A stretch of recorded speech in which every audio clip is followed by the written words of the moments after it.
Bapak, Ibu, Saudara dan Saudari yang terkasih di dalam Tuhan, bagaimana kabarnya? Kiranya kita tetap senantiasa dalam penyertaan dan berkat Tuhan. Kembali kita berjumpa di dalam Renungan Mingguan 27 Januari 2021. Dan saat ini kita akan bersama merenungkan sebuah tema, yaitu Belajarlah bersama Kristus. Sebelum kita bersama merenungkan sabda Tuhan, mari kita berdoa. Mari kita berdoa. Bapa di dalam surga, kami mengucap syukur Tuhan untuk setiap kasih penyertaan Tuhan di dalam kami menjalani hari-hari kami. Dan pada saat ini Tuhan, kami akan bersama merenungkan sabda-Mu sebagai bekal, sebagai pedoman di dalam kehidupan kami, di dalam kami menjalani hari-hari kami. Berkati Tuhan, mampukan kami untuk kami dapat merenungkan sabda-Mu, dan kami dapat melakukan apa yang menjadi kehendak-Mu di dalam kehidupan kami. Terpujilah nama-Mu Tuhan, kini dan selama-lamanya. Kami serahkan doa dan permohonan kami ini ke dalam tangan-Mu. Terima kasih Tuhan Yesus. Amin. Sabda Tuhan yang akan kita renungkan pada hari ini tertulis di dalam Injil Markus pasal 3 ayat 13 sampai dengan ayat 19. Satu perikop, Lembaga Alkitab Indonesia memberikan judul Yesus memanggil ke-12 Rasul. Demikian sabda Tuhan. Kemudian naiklah Yesus ke atas bukit. Ia memanggil orang-orang yang dikehendakinya dan mereka pun datang kepadanya. Ia menetapkan 12 orang yang menyertai dia dan untuk diutusnya memberitakan Injil dan diberinya kuasa untuk mengusir setan. Ke-12 orang yang ditetapkannya itu ialah Simon yang diberinya nama Petrus, Yakobus anak Zebedeus, dan Yohanes saudara Yakobus. Yang keduanya diberinya nama Boanerges yang berarti anak-anak guru. Selanjutnya Andreas, Filipus, Bartolomeus, Matius, Thomas, Yakobus anak Alfeus, Tadeus, Simon orang Zelot, dan Yudas Iskariot yang mengkhianati dia. Demikianlah pembacaan sabda Tuhan. Yang berbahagia ialah setiap mereka yang dengan setia merenungkan sabda Tuhan dan melakukannya dalam kehidupan sehari-hari. Haleluya. Amin. Bagi Bapak Ibu atau saudara-saudari dan juga anak-anak juga yang mungkin yang senang dengan menanam atau senang berkebun atau senang menanam sesuatu, nah mungkin ini juga biasanya sedang marak-maraknya nanam-nanam nih selama masa pandemi kan gitu. Nah mungkin bagi Bapak Ibu, Saudara dan Saudari dan juga mungkin adik-adik semuanya, anak-anak semuanya yang senang nanam, biasanya kalau kita menanam sesuatu, itu bibit seperti apa sih yang mau kita pilih? Atau bakal tanaman seperti apa yang mau kita pilih begitu? Bibitnya yang baik atau yang tidak? Yang berkualitas atau yang tidak, yang kira-kira menghasilkan banyak atau tidak. Kalau pertanyaan itu tentu jawabannya pasti kita akan memilih bibit yang terbaik. Kita akan memilih bakal tanaman yang terbaik, memilih calon tanaman yang terbaik. Supaya apa? Supaya ketika kita nanti menanam tanaman itu, kita menanam bibit itu, hasilnya akan sangat luar biasa. Hasilnya akan baik juga karena bibitnya sudah baik begitu kan. Nggak ada kan di antara kita yang kalau kita nanam itu kita milihnya bibit yang kalau bahasa Jawa itu gabuk atau yang tidak berisi atau yang tidak berkualitasan. Kita nggak mungkin menanam tanaman atau menanam biji yang dengan kualitas yang buruk. Kita pasti akan pilih kualitas yang baik. Nah, saya pun juga berpikir demikian. Dan kemudian ketika membaca teks yang kita baca tadi, kemudian nampak kebingungan. Awalnya dulu saya bingung. Kenapa sih kok Yesus justru memilih 12 orang-orang ini? Yang mungkin kita tahu kebanyakan latar belakang mereka adalah bukan orang-orang yang dalam tanda kutip bibit-bibit pilihan. Kenapa? Kalau kita ngomong tentang bibit pilihan, maka mungkin seharusnya yang dipilih Yesus adalah para imam, Mungkin yang harusnya dipilih Yesus adalah para ahli-ahli Taurat yang apa?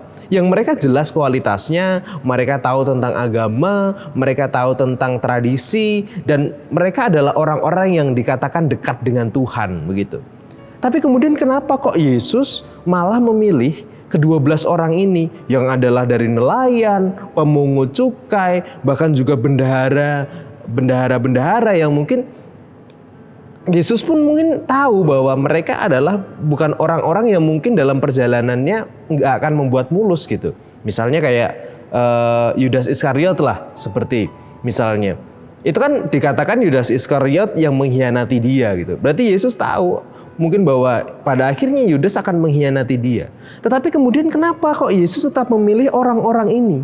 Orang-orang yang menurut takaran kita itu bukan orang-orang pilihan, bukan bibit-bibit terbaik, bukan calon-calon terbaik untuk kemudian memberitakan Injil Tuhan gitu. Nah, kemudian ketika kita mulai merefleksikannya, ketika kita mulai merenungkannya, nampaknya ada sesuatu yang logika terbalik yang dibangun oleh Yesus. Yesus bukan memilih yang terbaik untuk kemudian diajak tumbuh, tetapi Yesus justru memilih orang-orang yang mungkin dianggap oleh orang-orang di sekitarnya bukan bibit-bibit terbaik. Yesus memilih orang-orang yang dianggap oleh sekitarnya itu sebagai mungkin bibit-bibit yang buruk, orang-orang yang buruk. Lalu kenapa Yesus memilih mereka? Salah satu jawaban yang bisa kita terima adalah karena mereka adalah orang-orang yang mau untuk belajar. Mereka adalah orang-orang yang mau belajar mengikut Kristus. Dalam bacaan yang lain, kita mendengar atau kita juga sering membaca bahwa ketika Yesus memanggil para murid, misalnya memanggil Simon begitu, ketika Yesus mengajak Simon nggak kemudian banyak alasan, kemudian Simon nggak kemudian banyak membangun alasan, tetapi Simon langsung mengatakan bahwa ya, kami akan ikut. Demikian juga dengan Matius atau juga murid-murid yang lain. Nah, dalam hal ini kita bisa belajar bahwa ternyata untuk mengikut Yesus, untuk kemudian bersekutu dengan Yesus, bersekutu dengan Kristus, itu yang dibutuhkan pertama-tama itu bukan orang-orang yang hebat, bukan orang-orang dengan kemampuan tinggi. Karena banyak orang-orang yang hebat, banyak orang-orang yang berkemampuan tinggi, tetapi berjalan tidak seturut dengan kehendak Tuhan. Misalnya para ahli Taurat, misalnya para imam. Mungkin itu yang menjadi alasan kenapa Yesus kemudian tidak memilih imam atau memilih ahli Taurat gitu. Karena orang-orang inilah, ke-12 orang inilah yang dianggap buruk, yang dianggap bibit yang tidak baik, tetapi kemudian mereka mau mengikut Yesus. Mereka mau belajar bersama Yesus. Nah, lalu apa yang bisa kita dapat dalam refleksi kita kali ini? Nah, dalam kita bersekutu, di dalam kita mengikut Kristus di dalam persekutuan kita, seringkali kemudian kapasitas kita mungkin menganggap bahwa diri kita itu, saya itu orang yang nggak punya kapasitas, saya itu orang yang bodoh, saya itu orang yang nggak bisa apa-apa, saya itu orang yang nggak punya apa-apa begitu. Kemudian kita merasa minder untuk mengikuti persekutuan, kita merasa minder untuk bergabung dengan yang lain. Mungkin perasaan-perasaan itu yang muncul. Tetapi dengan teks yang kita baca ini, kita mau diteguhkan bahwa meskipun kita merasa bahwa diri kita nggak punya kemampuan apa-apa, meskipun kita merasa bahwa diri kita itu orang yang nggak punya apa-apa, gitu. Tetapi Yesus tidak pernah menyingkirkan kita oleh karena kemampuan-kemampuan kita yang seperti itu, oleh karena keberadaan kita yang seperti itu. Yang Yesus butuhkan adalah kita mau belajar bersama Kristus. Jangan menganggap diri kita hebat. Jangan menganggap diri kita kemudian merasa kita tahu segalanya dan kita malas untuk belajar dan kita enggan untuk belajar bersama Kristus. 12 orang ini menjadi contoh, menjadi satu gambaran bahwa Kristus menantikan setiap kita yang mau belajar bersama-sama dengan Dia.